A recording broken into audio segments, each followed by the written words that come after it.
I received a shocking revelation at my workplace. My daughter, left in the car, had passed away. The news came abruptly from a police officer, leaving me in a state of distress. Frantically, I hurried to contact my mother, who was supposed to be watching over my child. Thankfully, she assured me that everything was fine. My daughter was currently enjoying a snack. Relief washed over me momentarily, but it was short-lived. The penetrating gaze of the police officer raised suspicions, making me realize a hidden truth. I am Kinaya Mullen, 38 years old, residing with my husband and child. My husband, 4 years my senior, works as a sales manager at a house manufacturing company. His demanding job often keeps him occupied on both weekdays and holidays, making him less involved in childcare and household duties. Requesting his help in picking up our child on his days off often resulted in frustration. Recalling a past incident when I worked at a drugstore on a Sunday, I asked him, who was on a day off, to care for our child. His response was dismissive, stating that he needed to relax on his day off, unlike me, a mere part-timer. Despite my concerns about his nonchalant attitude and whether he was properly caring for our child, Lucien, who is adept at playing independently, didn't require much attention. However, that day at work was difficult as I couldn't shake off the worry about my husband's caregiving capabilities. Subsequently, I entrusted my child to my nearby living mother. Fearing confrontation and reluctant to make situations awkward, I struggled to voice my concerns. He's exhausted. I need to understand that. I reasoned with myself, grappling with the challenges of parenting and managing household responsibilities on a part-time basis. Then, a pivotal incident unfolded on a particularly cold day. At the crack of dawn, the store manager called me urgently. Could you fill in for a colleague who isn't feeling well? Staff members often covered for each other's shifts. I'll be a bit late. I have to drop off my son at my mom's, but it's fine, I assured and ended the call. Upon contacting my mother, she readily agreed, prompting me to hastily prepare. Unexpectedly, my usually reserved husband, Jeffrey, offered unusually supportive words. Should I take him to your mother-in-law's? I was taken aback by his uncharacteristic concern. Really? Are you sure? What about your job? His unexpected support astonished me, and he assured, it's all right. I'll make it on time. Observing him happily picking up our son, I expressed my gratitude. Thanks, but he needs a car seat. Why don't I use your car today? I'll even drop you off at the train station. You're not comfortable driving my car, right? His large car intimidated me, but he reassured, it's genuinely helpful. Following a safe day at work, I received sincere thanks from the store manager, and even regular customers expressed their gratitude. The warmth of appreciation made me happy. However, just before concluding my shift around 4:00 p.m., an unexpected intercom announcement summoned me to the backyard. 2 men awaited, and the store manager discreetly informed me, it's the police, introducing me with a puzzled expression. This is Cam Mullen, police. Yes, I am Mullen. Despite my confusion, I struggled to piece together the situation, but nothing seemed to justify a policeman in casual attire approaching me. The officer scrutinized me from head to toe, urging me to remain calm as he delivered the devastating news. Please calm down and listen. Your daughter has passed away. Daughter? Whose daughter? My confusion deepened as they proceeded to explain the grim circumstances. A 1-year-old girl had tragically succumbed to the cold in my car, parked behind the station. The police, treating me as a suspect, detailed how the adjacent car's driver had discovered the distressing scene, prompting an ambulance call that proved too late. Only then did I realize I was under suspicion for creating the tragic situation. Wait a second. I don't understand what you're saying. I have a son, and my mother is with him today. Yes, I'll cooperate at the police station. Despite my protests and attempts to clarify, the police officer lightly patted me down, refusing to let me speak further. It became apparent that they assumed I had left my child unattended in the car while I was at work. Treated like a criminal, it was only after being placed in a police car that I was granted permission to contact my mother. This is absurd. I'm with him, of course. My mother, unaware of the situation, seemed shocked by my call. Despite the relief flooding over me upon hearing the voices of my mother and son, knowing my child was safe, the stark reality of the girl's tragic death in my car lingered. Upon reaching the police station, a detective with an intense gaze relentlessly questioned me, describing how my husband had taken our child to my mother's place that morning seemed to temporarily dispel suspicions. However, my attempts to contact my husband during the police inquiry remained unanswered. They asked, "Can you confirm if you know the missing girl?" This moment proved more challenging than the initial suspicion. Gazing at the girl, appearing peacefully asleep, I cried, overwhelmed with guilt. Unfortunately, I only had a vague impression of having seen her somewhere. Honestly admitting this to the police, they urged, "If you recall anything, contact me," finally releasing me as darkness enveloped the outside. Anxious to reunite with my son, I rushed to my mother's house. In the midst of explaining the situation to my mother, tears flowed, providing comfort as my child slept peacefully. Returning home after 9 p.m., my son fell asleep once more. I attempted numerous calls to my husband, who remained unresponsive. A midnight message arrived, revealing an unexpected business trip. Despite my immediate call, there was no answer, so I messaged back, informing him of the unsettling events. However, subsequent attempts to reach him were met with silence.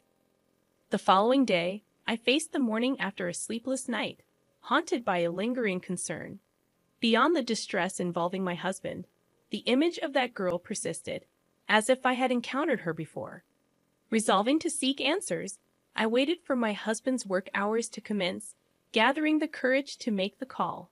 My intention was to have his workplace contact him during his business trip.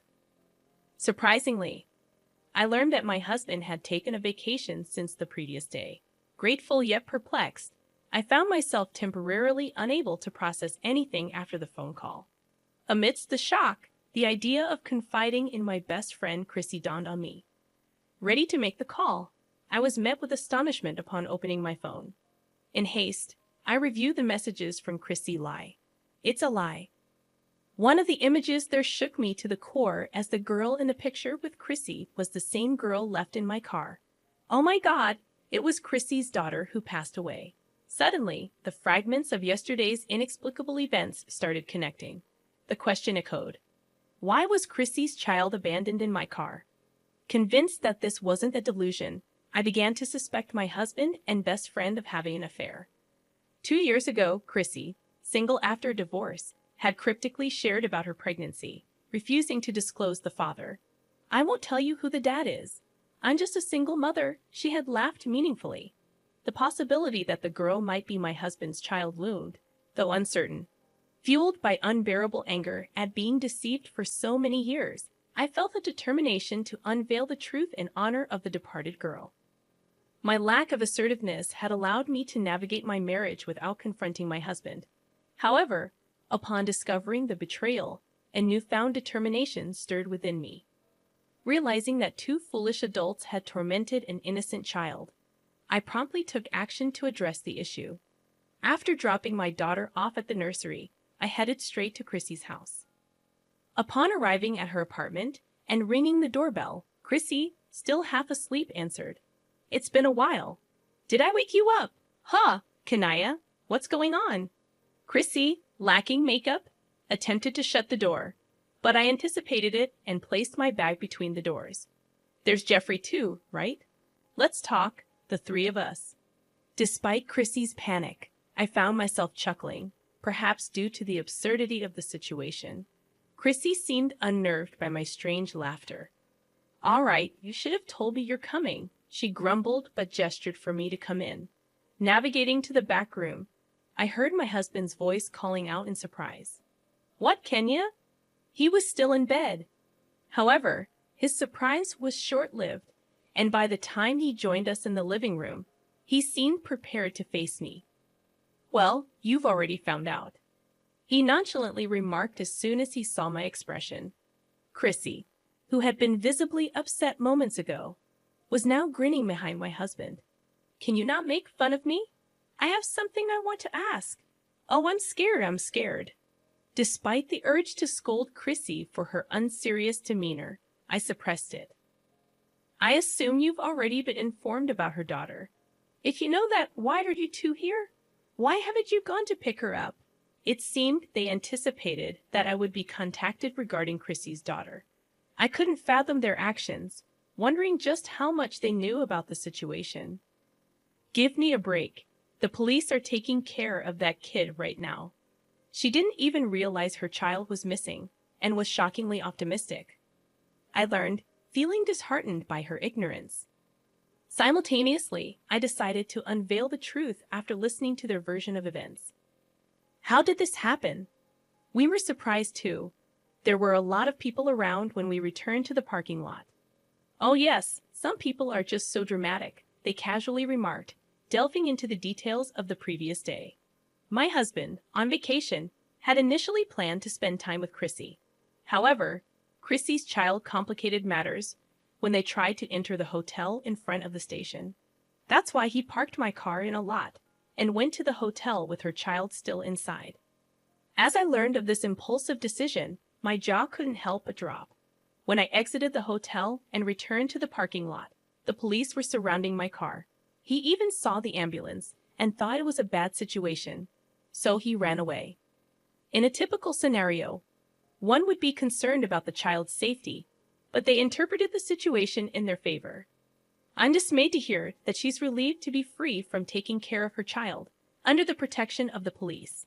"How long has your relationship been going on?" I confronted them directly, urging them to share their side of the story. "You're insensitive, Kaya. Right after I got divorced, it's been 4 years. I gave her some advice during her divorce, and things happened. It's a common pattern, I guess. Back then, I had suspected my husband of having an affair. Pregnant and anxious, I chalked it up to overthinking. I was astounded that my best friend was involved. So you're the father of Chrissy's child. Unlike my son, my daughter is cute." My husband candidly admitted, almost as if he aimed to provoke me. He confessed to the spontaneous idea of using my car, considering that Chrissy lacked one, and using my car with a child car seat would make outings with all 3 of them more convenient. "Then you should have divorced me and married Chrissy," I retorted, feeling like our time together had been wasted, placing the blame squarely on my husband. Yet again, he made an absurd claim. "If you do that, my company will find out about the affair and the child. It will hinder my promotion." The idea of sacrificing our relationship for such reasons filled me with disgust towards my husband. "Kenya, that's not all." Chrissy, standing beside him, condescendingly laughed. "Jeffrey told me his wife is a submissive housekeeper who doesn't talk back, allowing him to do whatever he wants." I questioned. "Okay, but were you okay with that? You have kids too." I pondered while Chrissy burst into laughter. "Ha, I'm sick of marriage. I just want financial support for my living expenses." "Oh yes, unlike Kaya, Chrissy costs me a lot. She's high maintenance. Ha ha ha." My husband and Chrissy, speaking openly, seemingly treated me as if I were invisible. Faced with their selfishness, my patience neared its limit. "Anyway, what's our plan now? You can't escape this." I subtly directed the conversation. "Is it that much of a trouble, Chrissy? Go pick her up." "Then we got caught, so I have to pick her up. But the police will be mad at me." "Yeah, she's not old enough to come home alone. So far, they don't seem to care about her child even once. And when they speak, it's all about their own worries. Enough is enough. There's no room for sympathy." Finally, I decided to reveal the truth. "Honestly, I'm dumbfounded. Both of you only think about yourselves." "Oh, what do you want to say?" My husband glared at me, but I remained unfazed. "I'll tell you the truth. Your daughter passed away yesterday. She was left in the car in the middle of winter," I revealed, watching as their eyes widened, and they screamed. "Poor thing. I can't imagine how cold it was." "Oh, you're lying. Your shallow actions have cost the life of a young child." Chrissy pointed at me, shouting angrily. It's all your fault, Kaya. Chrissy, you can't be mad at me. Why don't you reflect on yourself a little? I retorted. Shut up. It's your fault that you married Jeffrey. I don't understand what Chrissy is saying. When she introduced him to me, I wondered if Chrissy was delirious because of the shock of losing her child. When I'm having a hard time with my divorce issues, you can't get married to show it off to me. It's not supposed to happen. It's your fault. What are you talking about? You got divorced because of your own infidelity. It's your fault. No, it wasn't supposed to be like this. Chrissy, who started crying, continued to blame herself, saying, I should have been happier. On the other hand, my husband attempted to make excuses in front of her, sobbing. Oh, it's none of my business. I was just going to have an affair from the beginning. It's too late. Chrissy's child doesn't really know I'm the father, does she, Kenya? We're not divorced yet, are we? Saying that, he approached me. I brushed his hand away and uttered in the lowest voice possible, Coward, don't show up in front of me again. Ignoring their ugly argument, I slipped away to the police. 2 days later, a call from the police informed them that the surveillance camera footage from the parking lot was the deciding factor, leading to their arrest. Both of them would now face justice properly. Their actions had set them on a long and arduous road filled with thorns. Meanwhile, I started to live a peaceful life with my mother and son. At the suggestion of the drugstore manager, I ended up working as a full-time employee. The unexpected restart of my life filled me with excitement.